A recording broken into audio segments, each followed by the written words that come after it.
everyone, and welcome to New Hampshire Archaeological Society 2021 Archaeology Month presentations. My name is Mark Doborelski, New Hampshire State Archaeologist and board member of the New Hampshire Archaeological Society. In this series, we are featuring archaeologists from around the country, but many have a connection to New Hampshire. Today, we are very excited to welcome Dr. Amy Michael, Dr. Samantha Blatt, and PhD candidate Jack Biggs, who will speak on using osteobiography to create narrative. Dr. Amy Michael is an assistant professor at the, in the anthropology department at the University of New Hampshire. She specializes in the investigation of human tooth and bone microstructure in an effort to answer questions about past and modern bodies. Using the principles of skeletal biology, she asks questions about health, pathology, and age at death to better understand people in the past and present. With training in bioarchaeology, forensic anthropology, and historical archaeology, Amy has worked on field projects in the United States, Belize, and Albania. She is currently a senior staff member on the Central Belize Archaeological Survey project run through Michigan State University. Dr. Samantha Blatt is an assistant professor at Idaho State University in the anthropology department. She received her PhD from Ohio State University in biological anthropology, with an emphasis on bioarchaeology and dental anthropology. Her research interests have focused on histological microstructures of dental and skeletal tissues, disease, growth and stress, ancient childhood in North America, forensic and archaeological taphonomy, diagenesis of teeth, microscopic imaging, and individualizing skeletal traits. She is particularly interested in biocultural perspectives to answer broad anthropological questions using innovative methods such as forensic genealogy and histology to revitalize forensic cold cases and medical legal investigations involving marginalized victims, and has extensive experience with NAGPRA repatriation, forensic anthropology involving tribal, state, and federal agencies. Her work with museum collections and preservation offices includes analysis of 40,000-year-old canids, shrunken heads, prehistoric and historic dental calculus, cannibalized remains from the Cook Islands, an Incan mummy, and more. Mr. Jack Biggs is a PhD candidate at Michigan State University in the anthropology department. His interests lie in skeletal biology, specifically in relation to human growth and development, and he studies how humans grow up and how their childhood is constructed both by others their age and by the adult world. He is particularly interested in how social constructions of age affect skeletal biology. One main way he studies these intersections is through dietary reconstruction of different age cohorts using oxygen and nitrogen isotope values retrieved from teeth. The sociocultural aspect of food and food choice has been identified in numerous cultures throughout time and space, and so Jack applies this work to his reconstructions of ancient childhood and the attainment of personhood and adulthood for ancient Maya. He is also a senior staff member and a site co-director with the Central Belize Archaeological Survey, an archaeological and bioarchaeological field school run through Michigan State University. Viewers can submit questions via the chat function to the right of the Zoom screen.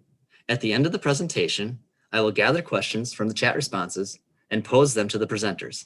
We will try to answer as many of the questions as we can, understanding that we might not be able to get to all of them. So without further ado, we welcome Amy, Samantha, and Jack. All right, thank you so much, Mark. It's nice to be here tonight.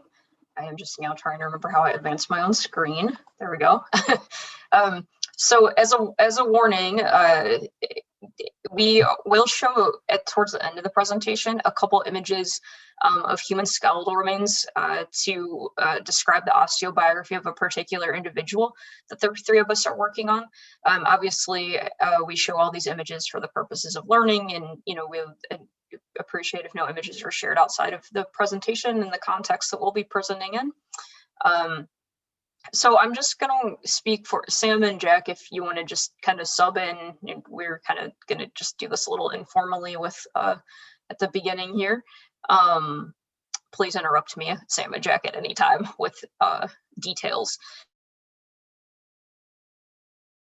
But I'll show you a map here in a second, but the introduction to the site of Caesarea Maritima, it's a fantastic archaeological site. It's totally preserved now, and you can go visit. I don't know if anyone has actually gone. The three of us actually have not gone, which is sad. We should all go. And here is just one kind of, oh, you have, Sam? Yes, Did I not know that? There. Okay. Yeah. Well, you can tell us all about how great it is, but from the photos, it looks awesome. And Jack, you can tell us a little bit more about the site history if you'd like, but I'm gonna go to the map to just sort of situate us on the globe right now. So circled there in yellow, it's right on the coast, as we can see. And was, of course, a major port city built under the auspices of ancient Rome under Herod the Great. A lot of the, you can see there from the satellite image on the left that you might imagine there's a lot of underwater archaeology that goes on at the site, and that is true. Some amazing underwater archaeology done out of the University of Rhode Island by a woman named Dr. Bridget Buxton. She's done some really, really interesting stuff. Jack, do you want to talk about the field maps here? You know, you've spent a lot of time with these. Yeah, so the site was officially founded kind of right before around 29, I think, to about 10 was its official founding, BCE. And it went through a few major phases during the early period called the Herodian period, which basically ended around the sacking of Jerusalem in 70 CE. They built an especially major harbor that extended out, but pretty much after the sacking of Jerusalem, that harbor fell into disarray or into disuse. And so if Amy, if you want to go back to that satellite imagery photo real quick. So that dark blue kind of semicircle that extends out from the port, that is the foundations of the old harbor. After that, they started using just a smaller harbor. And so you can go back to the other maps. And so the time period that we're mostly going to be focusing on with our individuals during the Crusader era. And so you can kind of see a time lapse between these two maps of what the city looked like at its height in the Herodian and Roman period, with the very orthogonal layout of the site, with the streets, and there's a really nice amphitheater and a Greek theater and a hippodrome. So it was pretty much the pinnacle of what Roman basically colonialism looked like. And by the time that we have our individual, the city has been pretty much sacked and into disarray, and we get the construction of fortifications. And so this kind of shows how within this basically 1,300 year time span, the city, even though it was still occupied throughout, went through major changes between the different cultural groups that took it over. So here's just an image of that theater as a traditional Roman theater built, of course, right around the founding of the site, like Jack said, and it lies south of the main city center, and it is on, we want to go back here, right? But I'm sure quite spectacular to see, Sam. Oh, Jack, do you want to talk about aqueducts?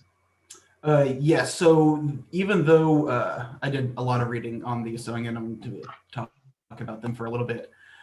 So the aqueduct system was actually super impressive, that supplied the city with water. So around the time that Caesarea is built, it actually falls within a sufficient amount of rainfall that they didn't actually need aqueducts, but they decided they needed to expand their farming. They brought in, they constructed these 8-meter high aqueducts. The first one called the High Aqueduct, that pumped in a lot of water from actually around the base of Mount Carmel. And then if you want to go to the next slide, later they decided they needed some more water supplied to the city, and they created a low aqueduct, which they constructed by carving straight into the bedrock, covering it with a watertight lime plaster, and then covering it over with a barrel vault. So these just kind of show the infrastructure that the Romans really put into the site, as it did actually act as the capital for the province of Roman Judea. Throughout the Roman and Byzantine occupation, it was the province capital. So it had very local or very kind of modern amenities compared to a lot of other places. It had sewage drainage systems throughout. So it was just a very well planned city, very Roman in the sense of what it had available to them. There was also a Mithraeum, and I've read on a couple. I don't know, Sam, were you able to see this on the site when you were visiting? It was quite a while ago, so I don't really remember. Yeah, so I've read a couple like travel blogs from recently, or within the last couple years or so, and some people, I guess, like go off tour and try to find this. So it's my sense probably that this is not on any kind of like that they might be kind of like gearing people away from it. But for Mithraeums, as I understand them, are essentially underground rooms that are supposed to make the person that's going in to do the worshiping simulate a cave. And there is some really interesting iconography at Caesarea in terms of some of the material culture that has been excavated at the site. And not everyone is on board with this, but this is one interpretation, I suppose. And with the imagery that we're seeing here and the labels, Mithraism is still, as I understand it, this is certainly not my area of expertise in any way, but from the reading that I have done and as I understand it, is kind of like a Roman mystery religion that was really popular with the Roman army. So that makes a lot of sense that it would show up, of course, in the 1st to 4th century AD at Caesarea. But the image here on the right is, again, coming from the same folks who are interpreting this scene that we see here. And I tried to find some other images of the Mithraeum, but again, it's my sense from the travel blogs and the people that are writing about it that this is kind of not a well-visited part of the site, but very interesting nonetheless. There are no dedicatory plaques, but the artifacts that have been excavated from the floor here suggest that the Mithraeum was constructed around the end of the 1st century and potentially with reconstruction into the 3rd century. I mentioned the underwater archaeology. A lot of coin caches have been found by folks doing underwater archaeology, and of course coins found throughout the site. Really fascinating variety of coins found at the site as well, and of course denoting rulers and such like that from ancient Rome. So.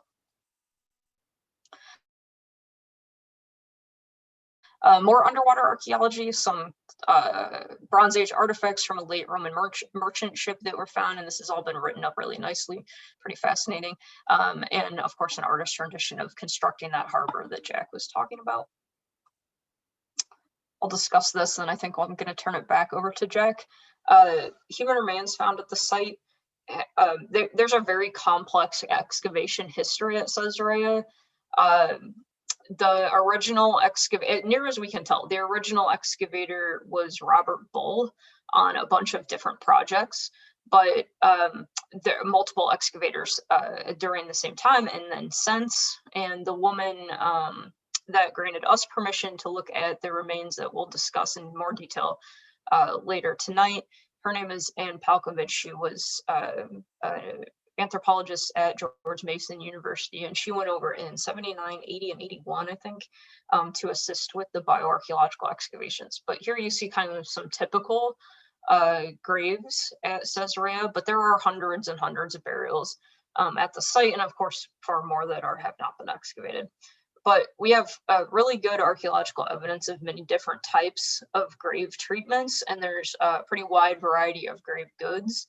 At the time of these excavations, the grave goods were kind of briefly recorded in the original field notes, but they were separated for the most part from the individuals. So a lot of that information is lost. All right, Jack, you want to take, oops, sorry. You want to take back over here? Yeah, so before we get into kind of the individual we want to discuss, kind of want to set the scene of what happens before the actual Crusades, which is when our individual dates to. So even though, again, that there has been this really long history of archaeological studies at the site, the vast majority of them focus on that early Herodian, Roman, and Byzantine occupation. And then after about 640 AD, it's the archaeological investigations are just much less intense because a lot of them are trying to get through that material to get at those earlier things. So it's not a lot of the what's been studied has been targeted specifically at this later period. So to kind of get into that period, kind of going to give a short background. So at the fall of the traditional Roman Empire, the Byzantines took over, which is also known as the Eastern Roman Empire or just Byzantium. Caesarea Maritima became the capital. Again, like I mentioned earlier, it was the capital of the Roman province of Roman Judea, but it then became the capital of the Byzantine province called Palestina Prima at around AD 390. So the city remained under Byzantine rule, and they did a lot of, again, more of that still traditional kind of Roman planning until about 614, whenever the Byzantines got into a war with the Sassanid Empire to the east. And so between 602 and 628 was this major war, and it fell to the Sassanid Persian Empire in 625. So even though the Sassanids took over in 625, the Muslim conquest of the Levant under the Rashidun Caliphate then took over the site in AD 640. So if you want to click the next slide.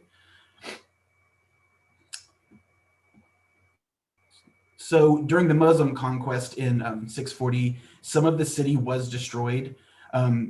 They even documented this archaeologically by seeing what they quote as a destruction layer in the dirt dating to around 640. So we know we have a pretty good archaeological marker for when that sacking of the city happened. But the city was not fully destroyed, nor was it fully abandoned. It came under Islamic rule, and even though it was still occupied, it was much more of a town than it was as like this kind of metropolitan city that it was beforehand. But because of this loss in population, a lot of the structures that were built by the Romans and the Byzantines kind of fell into disrepair. So it's thought that the high aqueduct, that really tall 8.5-meter aqueduct system, completely fell into disuse, although the low aqueducts still likely fed the city all the water that it still needed. And additionally, even though the Romans constructed that really nice harbor, the harbor pretty much also fell into complete disuse, as the Romans would routinely clear the silt out from the harbor. Because this wasn't done after the sacking in 640, the harbor completely silted up and was pretty much unusable from that point forward, even though there were still other smaller harbors built around. That main harbor was completely unused afterwards. Amy, thank you. So even though it still fell into disrepair, comparatively, it still actually developed into a pretty livable and a pretty nice city. So by the 11th century, there was a Persian poet and philosopher who described the city as a fine city with running waters and palm gardens and orange and citron trees. Its walls are strong and it has an iron gate. There are fountains that gush out within the city, as well as there being a beautiful Friday mosque so situated that in its court you may sit and enjoy the view of all that is passing on the sea.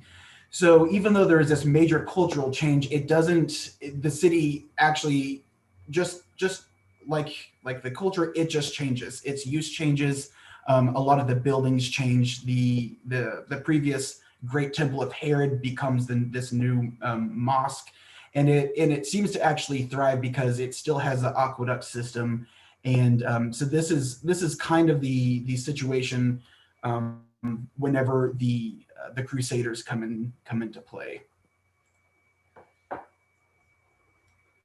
So the Crusades, the first Crusade was between 1096 and 1099, and Caesarea is invaded by Baldwin I, also known as Baldwin of Bologna or Baldwin I of Jerusalem. And so he comes in after the end of the First Crusade and laid siege to the city for 15 days and eventually takes it over. And there's kind of a complex history between the city, again, changing hands between other Islamic groups and the Crusaders, who kind of vie for it back and forth for a while, but it mostly stays under Crusader control until they eventually lose it in 1265, when Mamluk armies take over the city for the final time. And so what the most apparent and observable thing you can see at Caesarea left by the Crusader era are these gigantic fortification walls that were laid down. Now, these were actually constructed in 1251, so just 14 years before the Islamic forces took over again for the last time. So these were commissioned by King Louis IX of France during his disastrous Seventh Crusade, where he went to Egypt and then was then captured and had to be ransomed out. But he visited the city on his way out and commissioned this incredibly large fortification of the main central inner city, and as well as constructing a dry moat. And within that inner city, Amy, if you want to go to the next one, there is the remains of the uncompleted Cathedral of St. Peter, which he demolished, which the Crusaders demolished the the Friday Mosque, and then built this cathedral. But the cathedral was not built well, and it was never finished. It could not support its own ceilings. But we do still see a lot of Crusader evidence at the site, even within the inner kind of Roman area. Such as like this French Crusader denier coin, which was found there, and it dates to 1250 to 1300. So we have evidence, like archaeological evidence, right up into the time that they are eventually kicked out of Caesarea for good. So we'll transition into the bioarch part of the talk now. We can very quickly summarize the history of bioarchaeology at Caesarea, because there is not much. There is some gray literature and some site reports, but there's not very much written about the remains of the people who actually lived at Caesarea. Probably Anne Palkovich is the person who's written the most, but the three of us are really interested in this site, especially since Jack gave you a nice overview of what an important place this was. To date, though, the most recent bioarchaeological work that's been done is again by the three of us, students in my human osteology class that have worked really hard at developing biological profiles. Jack's done a bunch of work at Michigan State. We pulled Sam in to work on calculus and also just the general bioarchaeology. We've been doing some trauma analysis and going through and looking at pathologies as well. And of course, we're really interested in what we're going to talk about tonight, which is the osteobiography part of this research. So as a quick primer, then before we show pictures of the actual individual, I just want to be clear about why we, and the three of us in particular, have access to these remains. Here's the brief history of that. the woman I mentioned, Dr. Ann Palkovich, retired from George Mason University. She was the bioarchaeologist who originally attended excavations by Robert Bull, and she saw that a lot of the remains were being kind of like not carefully excavated. Bull was not a bioarchaeologist. That's not what he or his program were interested in. They weren't interested in human remains. So she went ahead and asked for permission to do primary burial excavations because she was seeing that the remains were being commingled. And she, of course, recognized the importance of the site. Upon her retirement, Dr. Palkovich transferred this very large collection to a man named Dr. Gabe Roble at Michigan State University. He has a large lab, and it's very secure, double locking doors and climate controlled. And so she felt safe transferring the collection upon her retirement to Gabe Roble. Gabe Roble happens to be my dissertation advisor and Jack's current dissertation advisor.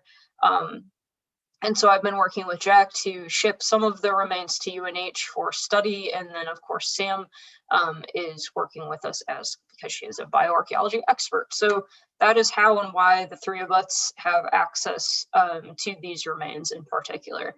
So there's a MOU between Michigan State and UNH for curation. So how do we ethically curate these remains? Like I said, there's permissions and signed operating agreements. The dean's office at UNH is in support of this, and they invested some money so that we have secure facilities in the anthropology department. Before we transferred any of these remains to UNH, we actually had a listening session with the Middle Eastern Cultural Association student group to ask if anybody had any ethical concerns, or if they were even interested in having these remains here on campus. And there was a resounding yes, they're supportive of this. And I think with any skeletal collection, especially now, the issue of repatriation is always on the table. And should we do it? If so, how do we proceed in all of this? This one is particularly challenging because originally it was the government of Israel who gave up control of these remains. They were just like going to just kind of dump them. So that is a conversation, obviously, the three of us are always interested in pursuing, but at the moment, this is not a collection that is in like the nascent stages of repatriation in any sense. Not that it should not be at some point and that it could not be, but that's currently where we're at. So ethical curation standards, though, practiced by all of us in terms of secure storage and restricted restricted permissions to view remains and only under direct supervision. And then Sam has some dental calculus that we've scraped from a bunch of the individuals, and she does non-destructive analysis with that. So there has been no destructive analysis of these remains. All right, Sam, I will turn this over to you. Okay, thank you. So obviously we're focusing on osteobiography here. So it's important to start that off by defining what that means. And so an osteobiography is really a biography of an individual, or sort of a case study or a focused narrative of an individual's life from analysis of their skeletons, the mortuary remains associated, and everything we can glean from archaeological context. And it is, in a sense, like reports that we would construct for forensic cases involving an individual, but applied to the past, and take into account really all those aspects of what could make up the human experience from that archaeological evidence. And so osteobiographies, the term anyway, really had its origin in 1972, really in an attempt to understand life among the Maya, particularly because these skeletal remains in Mesoamerica are, as Jack and Amy particularly know, notoriously poorly preserved.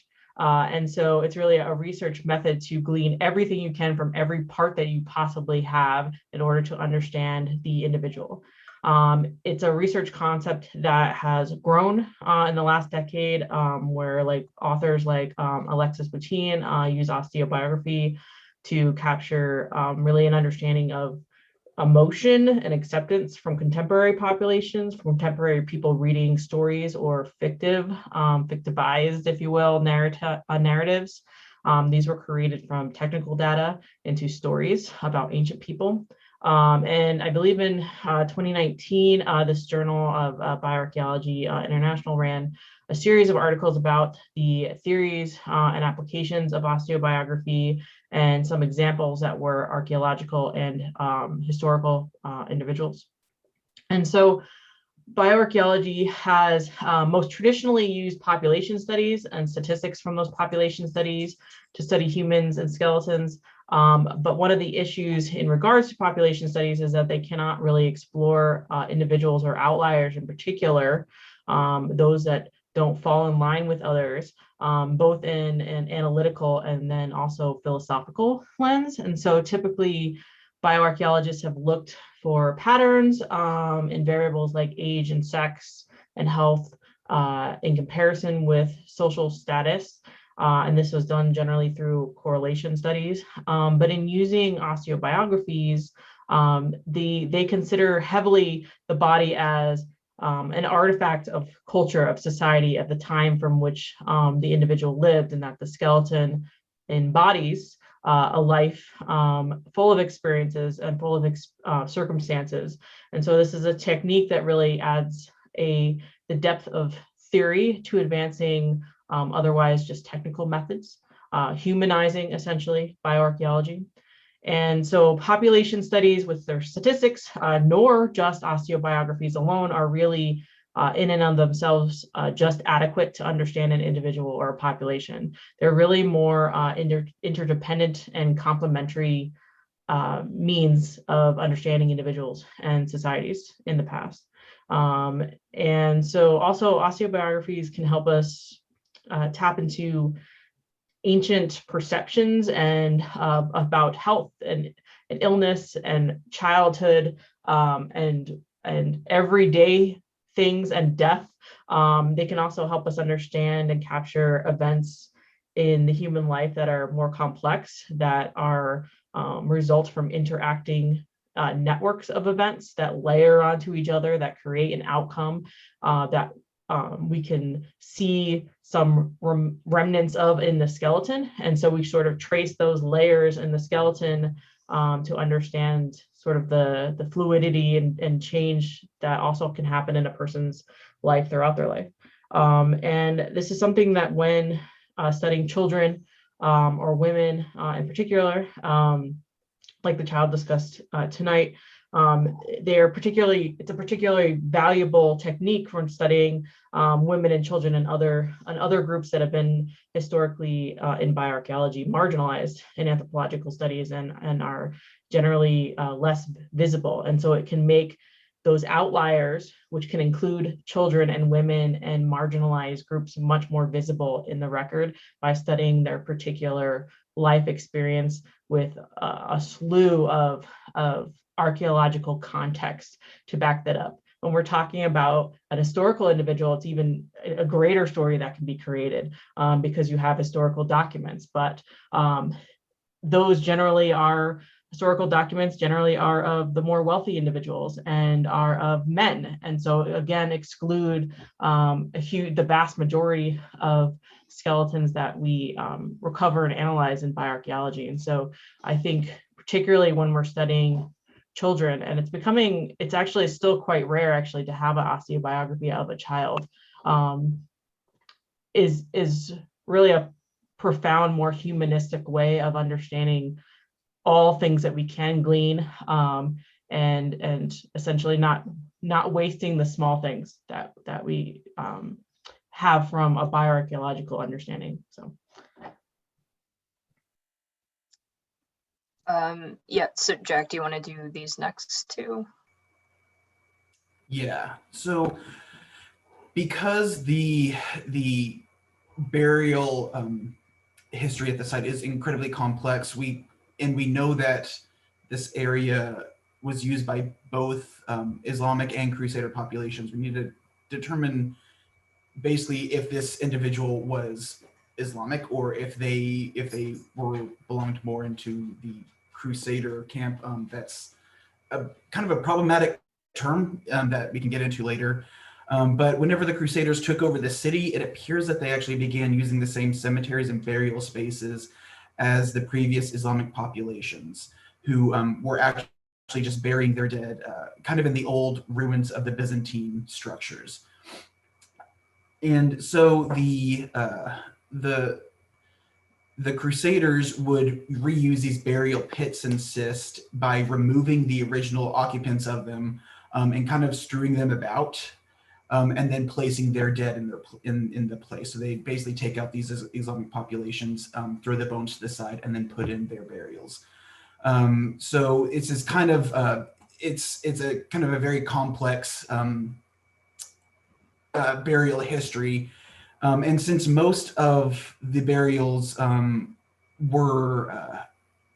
have any grave goods, very few do. And those that do are usually Christian related, either with having small crosses or fleur-de-lis. But a lot of the other identifying features, such as like ceramics or even textiles, they just weren't buried with them, or the textiles have completely decomposed. So we have to rely on burial position to identify or try to estimate if these were Islamic or Crusader individuals. So one of the most, so for the Islamic burials at Caesarea, because Islamic burials tend to have regional variation based on their geography, specifically to point towards Mecca. At Caesarea, most of the Islamic burials tend to face southeast, laying on their side and slightly flexed, with their hands often placed around their hips. So you can see that in this individual, they're laying on the right side, their knees are slightly bent, and then their hands are at their waist. For the Crusader burials, they're thought to be buried more in the traditional Christian style, which is laying completely extended on their back, the head to the west, but the head is also propped up and kind of tilted so that it faces east, and their arms are crossed across their stomach or crossed at kind of towards their shoulders. So again, while these burial styles are pretty distinct, they're not every single individual that was recovered at the site neatly falls into these categories. So unfortunately, a lot of these individuals are classified as having unknown cultural affiliation. And then also the decomposing process, decomposition changes some of the way that the bones are in relation to each other by the time archaeologists actually, or bioarchaeologists actually get to looking at them. And so hopefully more of these osteobiography studies can help us really contextualize these individuals and really see where they existed within the general sphere of the site and what cultural affiliation they had. And so I just want to, Amy, if you want to go to the next slide. So this, just to kind of contextualize exactly where this burial was found and to kind of show the actual massive size of the site. This is an area called Field C, which is east of that Roman theater. And each square is 20 meters by 20 meters. And so it's a massive, massive section. And then each square was then given a specific number. And so square 25, or area 25 in red, is where just about 100 burials came from, was just within that one red square. And then if you want to go to the next one. And so if we look at that actual square, within that, burials were pretty much only found in that white space. And so burial 4 was found in a cyst. So they had worked limestone, or marble slabs on either side of them, and then kind of covered over with other slabs of marble. And it should also be noted that the stones used for this cyst were not, they were taken from the earlier Roman and Byzantine structures and then completely reworked. So even though they kind of were taking these stones from ancient buildings, they were still putting in a lot of time and effort in order to make them, to reuse them specifically for burials.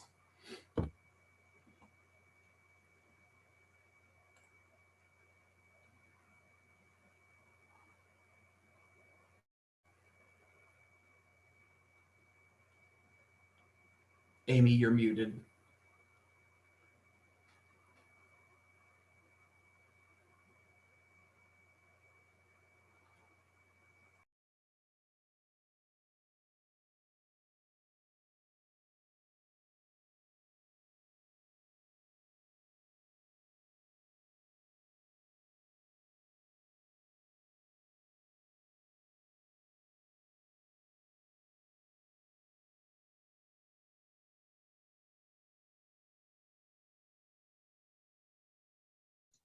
Amy, you're still muted.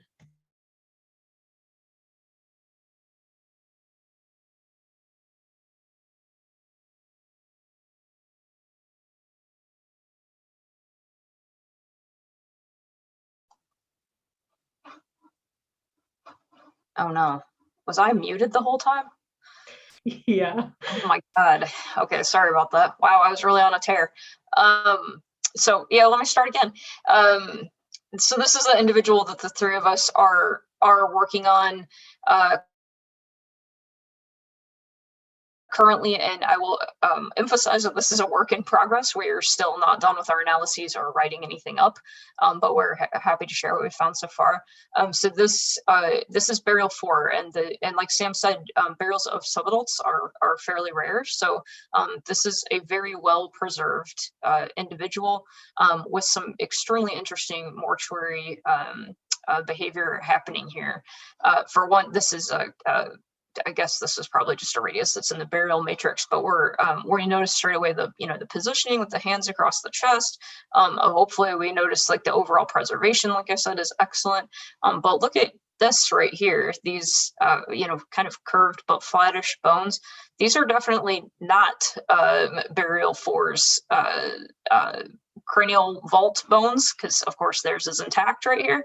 And these are actually the bones of an adult, and they're the parietal bones of an adult. So what that means is that, of course, during this person's burial, when they were put into the grave, someone else's already skeletonized part of their skull was placed over the face. So that, of course, is really interesting to us as bioarchaeologists. So our analyses that we have in progress are an age estimate. Maybe Jack can speak to kind of the bizarreness that's happening in our age estimate. We have a question mark after sex estimate because it's generally unadvisable to try to estimate sex from subadults. We, of course, go through and note any pathologies or anomalies. We did find some interesting ones. Sam and I have seen something similar in a modern forensic case, but this person has something called a fused or bridged celeturcica. The celeturcica is in the internal aspect of your skull, and that's where your pituitary gland sits. So you can imagine that if that part of the bone is pathological, or sorry, anomalous, that you would have some potential neurological or growth issues with that, and that's in fact what we see. We see some kind of different growth signatures throughout the skeleton that don't quite match. Mortuary treatment, like I said, I'm unfamiliar or unaware of anything else in the field notes that mimics this, right? With the adult skull already skeletonized, placed over another person's face. So that's a pretty interesting mortuary treatment. And then, of course, any grave goods we would look for, but like I said earlier, these have been separated a long time ago from the remains. So we don't actually have the physical material grave goods, but we do have some notes in the original field notes indicating that they're wearing some jewelry, and we see some green staining on the bones that probably reflects that as well. So here's just another image with the parietal moved off. The parietal's moved off the face. So again, you see how incredibly preserved this person is. Here's the lab at UNH with the individual laid out as we were attempting our analyses. And you know, as far as bioarchaeology collections go and preservation goes, this is like shockingly well preserved. So that gives me a lot of hope for our our findings. This is from the original, one of the Gray literature reports, a site report. This was a pendant the person was wearing around their neck, and there's some staining on the scapula that would be consistent with this pendant kind of falling and staining that scapula during decomposition. Excavation notes also indicate there's an earring found at the body, and that discoloration on the finger indicates that there's probably a ring, right? But here's one of the original, this is like I think this is from the 1980 excavation, if I'm remembering correctly. Maybe we can date the boombox. But you can see this was an enormous large-scale excavation operation for, decades at this site.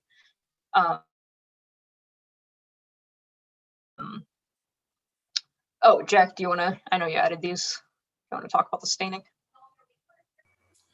Yeah, so the so on the left is basically a thumb bone, is the pollex, and there's slight green copper staining on there, which we think probably indicates that they had a ring on their finger that was there for long enough that the copper began to patina and then stained the bone green.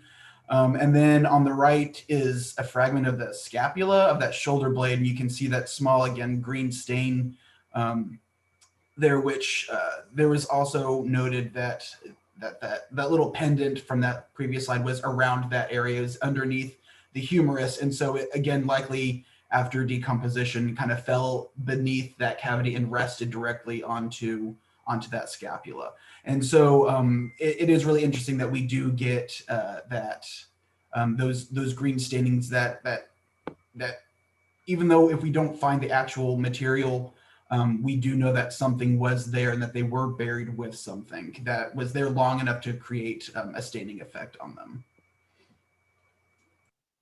So here's where we'll end. What's next beyond the kind of cursory biological profile and the age estimations and figuring out the pathologies and anomalies that might suggest that this person had some growth issues and maybe even some neurological issues. We will hopefully do some dietary studies. Potentially Sam has a graduate student or maybe soon to be graduate student who might be interested in doing a GIS study. I kind of lucked out here at UNH because there's a great historian here named Dr. Ann Zemo, who she studies the Crusades, or her area of expertise. And we've been talking to her about a potential burial, or well, it's not a burial, but the potential that this person was actually a female warrior. And she was associated with some plate mail. And we know that from the original field reports and some photos as well. So there's a lot of directions to go with this. But certainly I put suggestions on here. I'm hoping to do some crowdsource some suggestions too. As always. But that's sort of where we'll go. And like Sam said in her nice sort of summary of what an osteobiography is, the point is to really do this, deep dive humanistic approach to who this person was in the past. Because of course, studying one individual is still so, illuminating about the rest of the people at the site. And it's really interesting that in the original field notes, a lot of the children and subadults are classified as Crusaders. So, and that's the case with Burial 4 that we've discussed tonight. So we're going to explore that a lot more, and of course bring in pieces of history and potential GIS studies, and of course AMS states and stabilized topo analysis and things like this. So unless Sam and Jack, if you want anything else to add, anything else, I'm sure we're open for questions if anyone has any. I'll stop sharing my screen here. Well, thank you very much. That was an incredibly interesting presentation. And so I do have a number of questions here for you three. First, in the presentation, you talked a little bit about the burial position as being a method for differentiating between the Islamic and the Crusader populations that you had buried there. Is there enough variation between Middle Eastern and Western Europeans in the skeletal remains to be able to differentiate? Or I know they're all Caucasian technically. Is there just not enough variation to use for differentiating? Jack, you're probably most familiar with the burial notes, if you have any insight into what you think about that. We're talking about like the kind of like genetically or like the, yeah, sorry, could you just repeat the question again? Sorry, yeah, just as far as, facial features or any other sort of, I guess variation in the actual skeletal remains, not DNA necessarily, but. Yeah, I would kind of assume that there would be some, but none of those studies have actually been done so far. There are some really, really well preserved remains at the site, but then we also have some that are crumbling every time we just like open a box. And so even if we would be able to collect some of those data, I don't think there are very many samples to compare them to that would really say something, especially with this individual burial 4. I really don't think we would be able to, because even though we don't really know the exact age of the child because of all these maladies that they had that kind of interfered with their normal growth trajectory, because we know that they didn't hit puberty yet, and that's whenever all of your more defining characteristics really come into play. And so there really wouldn't be any way for us to, maybe apart from stable isotope analyses, to determine where what population they may have actually been more likely to be attributed to. And I think this is one of the more interesting things, because they are labeled as Crusader, but I mean, they obviously were not out fighting, the Islamic population that were invading, or vice versa. So I think it's a really good and interesting question. There's just not a lot of data that I think that we'd be able to answer with much certainty. There are some other people who do bioarchaeological studies specifically of Crusader era sites, but I don't believe that any of those traits have really been collected. A lot of those are looking at health and trauma. So it would be, I think, incredibly worthwhile, but I don't know if it's actually feasible at this point.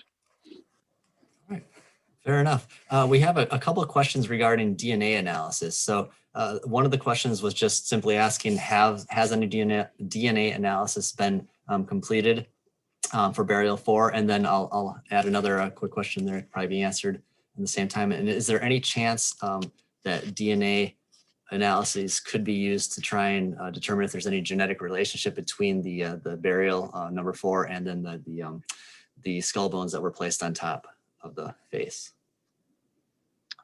Yeah, I think that DNA is always a strong possibility with bioarch collections like this. I think that, especially with everything that's been happening in terms of skeletal collections in the States right now, we're sort of cautious about doing anything destructive, because we're sort of in this like gray area where, do we have the permissions from Michigan State and Gabe Roble, and does he have the permissions from Anna Palkovich, and did she have the permissions in the late 70s and early 80s from the government of Israel? Yes, but to be honest, I think the three of us would be more comfortable with like an updated understanding of like where we're at with all that. But certainly, the three of us have talked about doing DNA analyses to try to figure out kinship and relationship of the child to like more confirmed, quote unquote, like Crusader burials like Jack was describing. So I would be really interested, and I think though, we would probably have to do a little bit more in terms of like the background sort of permission getting before the three of us would pursue that. Plus we'd need money as always. Right. Also, unfortunately, the parietal bone that was placed over the subadult's face, we do not know where it is. The very first, we were going to study this anyways, this particular individual, because they had so many kind of anomalous things with them, and they're so well preserved. And then whenever we found them in the site report, we're like, oh my gosh, there's a bone on their head from somebody else. And then we combed through the rest of the burial boxes and could not find anything. So unfortunately, that the only notion that it happened are those photos and the basically the 2 lines in the site report stating that it happened. So, all right. We have a couple of questions regarding the person as a warrior. So the first question is what would indicate that the person was a warrior? I know you talked a little bit about the plates that were found in association with the remains, and then also a comment related to that same topic. The comment basically saying that would it be possible to look at excavations of female Viking warriors? Is there any data out there that could be compared to this particular burial? And then also, have you looked, the second part of the comment asks if you've looked for any indications on the bones for basically muscles being larger or for carrying extra armor, that sort of thing?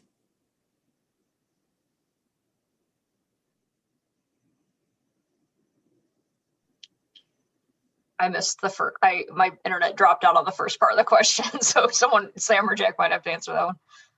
Sorry, I can repeat it too. So it's basically the question was with regard to the individual as potentially a warrior, and I know you had answered a portion of that by indicating that there was some metal plates with the remains, and the second part of the basically not a question anymore, but a second part of a comment was, has there been any thought into comparing the remains found here with Viking warrior burials, female Viking warrior burials, and also just looking at the bones, the bone structure and the muscle attachment areas on the bones to see if there's any indication that the muscles in this individual were more built up because they were carrying heavy armor, swords, axes, that sort of thing.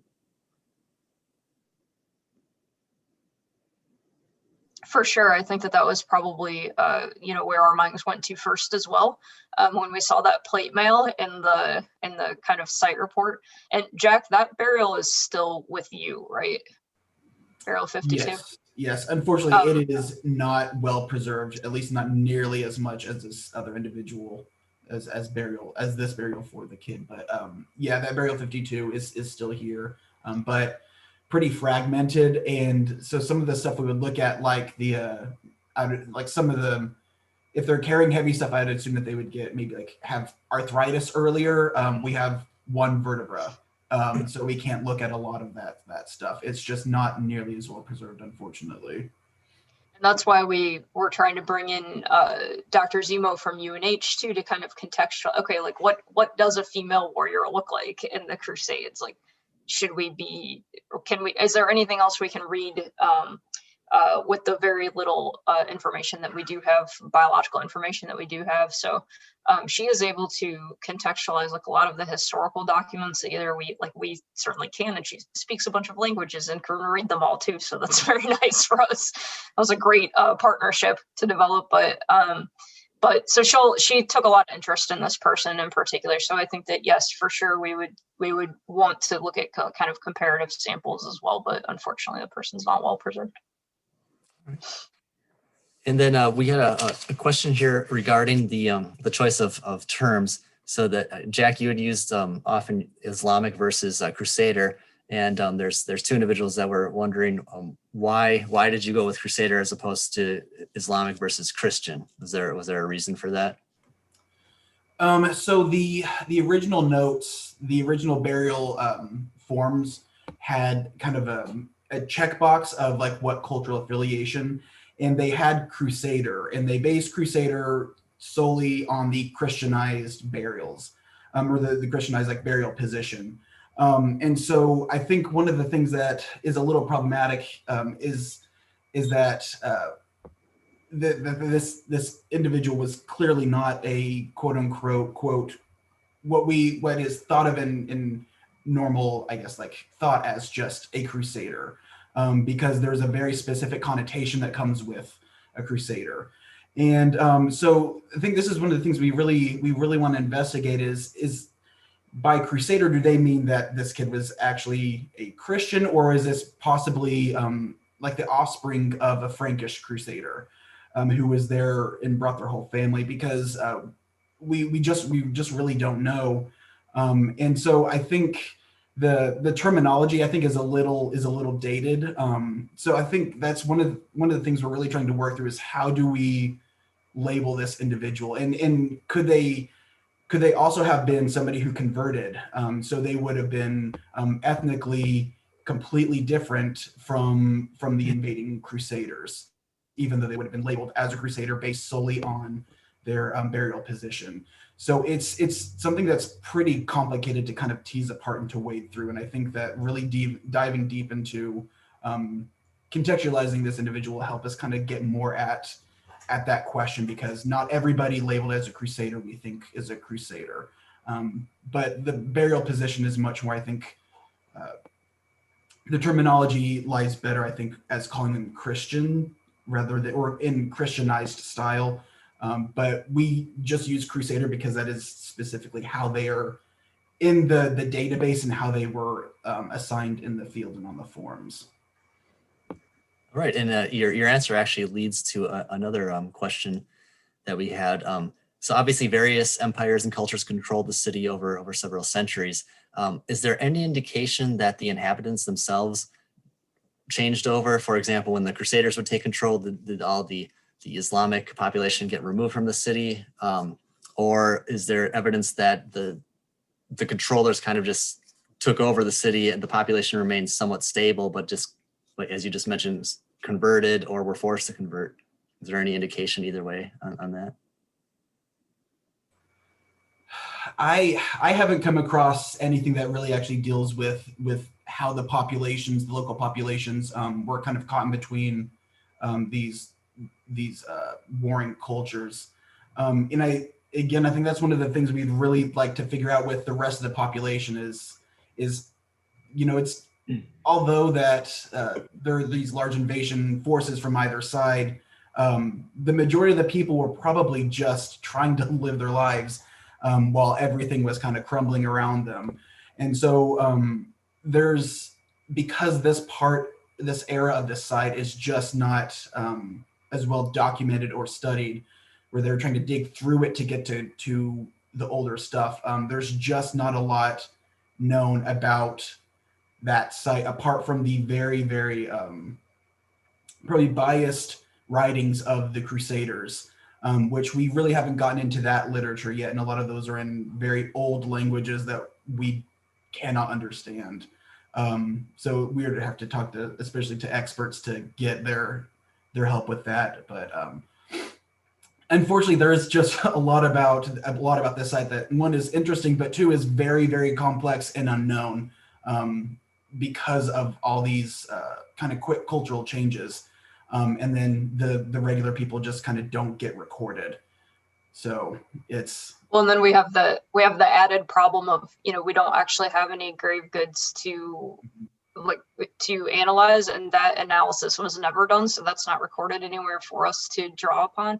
So we don't see any evidence of like religious syncretism or something that we would see with like these quick change, like and short bursts of like change and like radical social change. Jack and I see like that like element of religious syncretism in the Maya region near the contact period. But yeah, with we're sort of, the other thing too is like we're working with records that were recorded by people who weren't even really interested in the like time period and the people that we have now in this collection.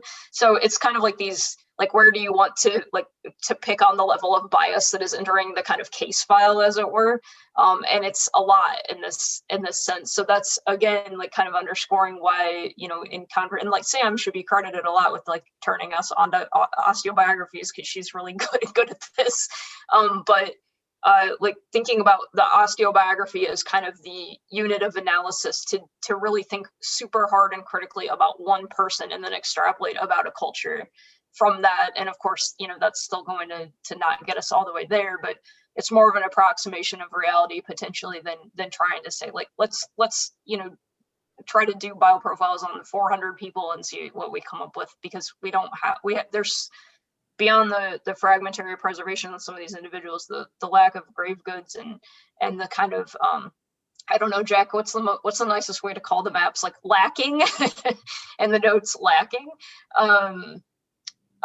We're sort of like working with some serious deficits here.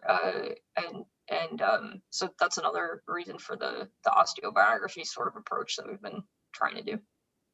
Which I think is a huge point, because with, you know, changes in how we proceed ethically in bioarchaeology, we do need to readdress these legacy collections that are just here, that have a really long, complicated history of why they're here in the first place, and especially a collection like this, where most of what we're going to know about it from the people themselves are from the Crusaders, who are going to talk about their point of view. That's going to be the voice, and it's not going to encompass a child or a woman, and it's not going to encompass those who are not Crusaders, and it's not going to talk about the life of that very interesting interaction between those populations that have a history there, and that's not something that others have talked about either. And so it's sort of new ground in trying to understand the history of anthropology through this collection, and also like what can we actually know about this interaction that nobody cared about before. Nobody's cared about this interaction or these individuals before, and so even with that limited info, yeah, that's kind of where what can we learn from what this person has now, and that's the case for many legacy collections that have been sort of just poorly curated and moved around a lot.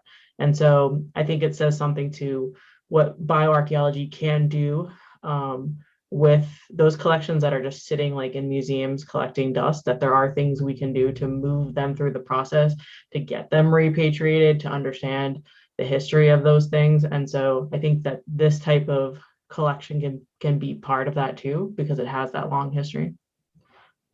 Yeah, that's very well put. I mean, as archaeologists, even in a pristine site, you're making the best guess on what happened based on a very limited amount of data. And when you're talking about a legacy collection, it's even more so. So that's very well put.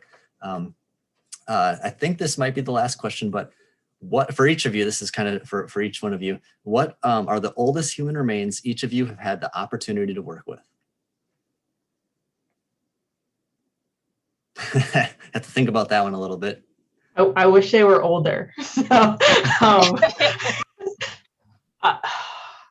I can't say I've worked with, I mean, I've unfortunately not worked with although Neanderthals, although you can be controversial about whatever you want to put them in the human group or not. I've seen them, I've never worked with them. But I guess the oldest bioarchaeological material I've excavated and worked on was from the Chalcolithic in Eastern Europe, so about 6,000 years old, I think. I think that's the oldest. Bronze Age Albania, I think, is the oldest for me, though I did, again, was just in the same room as a fangirl, but when I was at the Natural History Museum in London, I was TAing a class, this is like 10 years ago, and we had a behind the scenes tour, and they brought out 2 Neanderthals, and I about lost my entire mind to being like this far away from Cobway. So, but of course, no touching, and I had nothing to do with that excavation, though I would love to claim that. But yeah, that's definitely the oldest original anything. Well, you asked about human remains, though, and I answered Neanderthals, but well, I think probably the work in Albania is oldest. Yeah. Okay, helmets, yeah.